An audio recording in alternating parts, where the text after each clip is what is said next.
بسم الله الرحمن الرحيم. السلام عليكم ورحمة الله تعالى وبركاته. كسو دوادا channelka saadka aakhiro.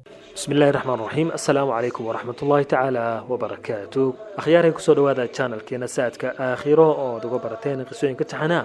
waxaan noo soo socotay qiso ku saabsan gabar walaasheen lagu magacaabo Raxmo ama Simrad oo diinta Islaamka qaadatay iyo dhibaatooyinkii ay nolosha ka soo martay. diinta Islaamka ka hor iyo diinta Islaamka kadib. qaybta sagaalaadna waxay noo mareysay iyadoo muslimiinta marka ay u gurmadeen oo xagga nolosha iyo dhaqaalaha laga caawiyay iyaduna ay bilowday quraan akhriska.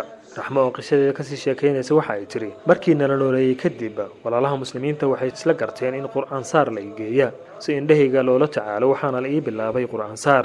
gabar Fawsiye lagu magacaabo ayaa quraan saarka igeynaysay wixii kharash loo baahdana iga dhiibaysay. maalintii ugu horeysay oo quraanka la saaray 30 daqiiqo ayuu aragga ii soo laabtay, maalinta labaadna 40 daqiiqo.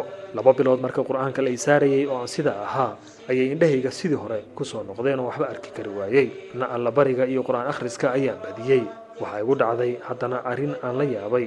indhaha ayaa marka la joogo saqda dhexe ee balbalaya muddo markay sida yihiinba waxaa indhahay ka soo baxaya tixriir nool. marka uu dhulka ku soo dhacana horay ayuu ka dhimanayaa. tixriiga markaan dhalo ku rido oo aan damco in aan u geeyo wadaadada quraanka ay saaraan, tixriiga wuxuu isu bedelayaa ama uu ekaanayaa cusbo amaba milix la shiiday.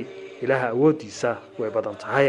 wixii intaa ka dambeeyay indhaha waxay bilaabeen inay ii furmaan 12 saqda dhexe ilaa iyo 5 barka subaxnimo oo aan salaada subax ka tukado. maalmaha ka mid ah intaan masaajidka u aaday tahajjudka si aan ugu soo tukado, markaan salaadii dhamaystay oo aan guriga u soo socdo ayuu aragga iga tagay ilaa waaga uu ka bariyay. halkii ayaan iska fadhiyay. mar dambe dad muslimiin ah ayaa halkii gacanta iga soo qabtay. bisha Ramadaan maalmihii u dambeeyeen waxay indhaha ii furmayeen inta u dhaxaysay 10 fiidnimo ilaa iyo 5 barka subaxnimo. culimadii quraanka saarayayna way dhibsadeen sida ay ii sheegeen quraanka markii la saarayo inaan aad u dhibo oo aan u baahanahay dad badan oo celceliyo oo marar badan aan ka baxsaday ay ii sheegeen. marka quraan akhriskii way iga joojiyeen. runtii waan isxumeeyay markii ay dadkii culimada ahaa diideen inay quraanka Ilaahay saaraan. markii dambe Ilaahay ayaan taladeyda u dhiibtay waana joojiyay quraan saarkii haddii ay culimadiba dhibsadeen. Allahi shalay siiyay ayaan caafimaad ka sugayaa insha Allah. hadda xaaladda aan ku jiro waxa weeye ugu dambeysay indhaha waxay ii furmayaan labada dambe ilaa iyo 3 amaba 9 saac ilaa 10 saac qofba suu yaqaano wayna madoobaanaya wixii intaa ka dambeeyo. 24 saac hal saac oo habeenkii ah kaliya ayay indhaha ii furmaan. salaatu leelka markaan tukado ilmahayga waxaan awoodo aan u qabsado ayuu aragu saacad kadib iska tagaya. intaasiba waa nimco Ilaahay ay tiri. imtixaan adduunyo inta qof daciif ah dhibto runtii waan soo arkay ay tiri Raxmo oo sii wadato hadalkeeda. dhibka waalidka ay mariyeen, gaajada, geerida hooyaday, geerida saygeeda. gaajada waxa ay tahay hor istaagidda waji dad, xanuun, quraanka Ilaahay awoodiisa iyo wax badan ayaa la tusay.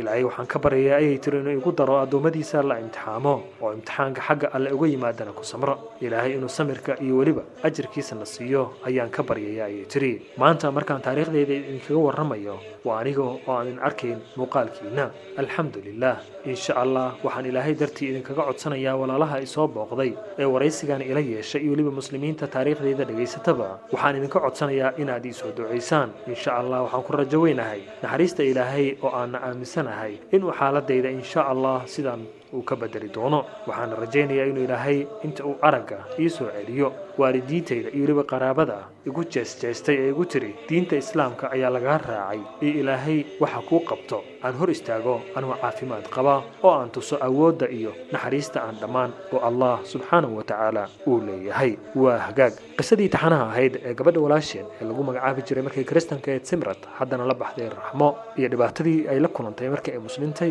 iyo wixii ay u geysteen oo dhibaato ah waalidiinteeda iyo dadkii Kristaanka ahaa oo si kooban uga warramayna anoo ka soo tarjumay luqadda afxamaariga ee ku hadlaysay. halka ayaan ku soo gabagabaynaynaa insha Allah ta'ala. waxaan naga sugtaan qisooyin kuwan la mid ah oo diinteena inta badan ku saabsan oo wax badan aan ku kala faa'iidi doono. idinkuna waxaan ka rajaynayaa walaalaha muslimiinta kale aad u sii gudbisaan.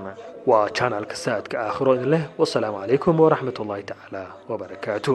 اشرقت نفسي بنور من فؤادي حينما رددت يا رب العباد.